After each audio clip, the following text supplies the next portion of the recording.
Some people are feeling that current coffee prices are too much. In Philadelphia, officials are looking to the public to help create a safety plan.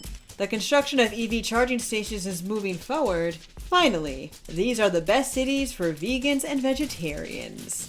I'm Claudia Dimuro, and you're listening to Today in PA.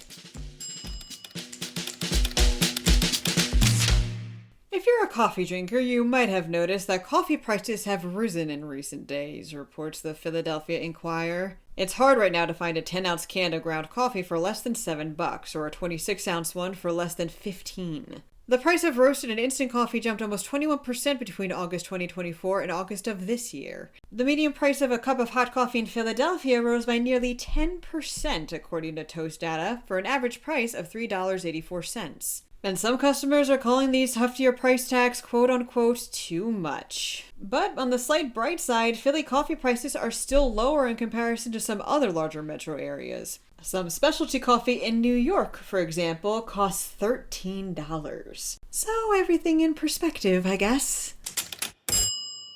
Still in Philadelphia, city officials are looking to residents to help create a public safety plan, reports 6ABC. Mayor Sherrell Parker and other leaders spoke last week about coming up with a new strategy to fight crime and are currently in the early stages of formulating a 5-year plan. This plan will rely heavily on feedback from residents, business leaders, and Philly's youth. Input has already started to be gathered, and if you're interested, if you're a resident listening to this episode, you can head over to the police department's website to participate.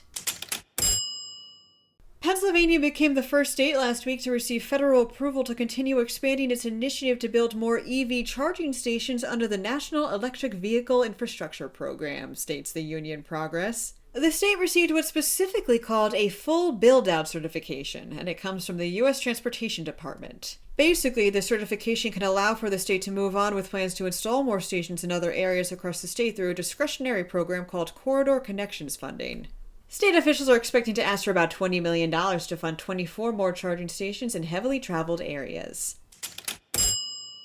Wallet Hub recently published a study for the best cities for vegans and vegetarians, says PennLive. So if this applies to you or someone you know, mayhaps inform them that Pittsburgh ranked in the top 20 as the 20th best city for these diet types overall. Researchers graded each of the 100 cities included on the list across 3 main categories: affordability, diversity, accessibility, and quality, and vegetarian lifestyle. Submetrics like cost of groceries for vegetarians were also factored in. Portland, Oregon ranked as the best city for vegans and vegetarians. And that's all, folks. For even more news, drop by PennLive.com, and please don't forget to leave this podcast a rating and to share it around with your family and friends. Thanks ahead of time, and of course, thanks for listening. I'm Claudia Dimuro, and hope to see you tomorrow for another episode of Today in PA.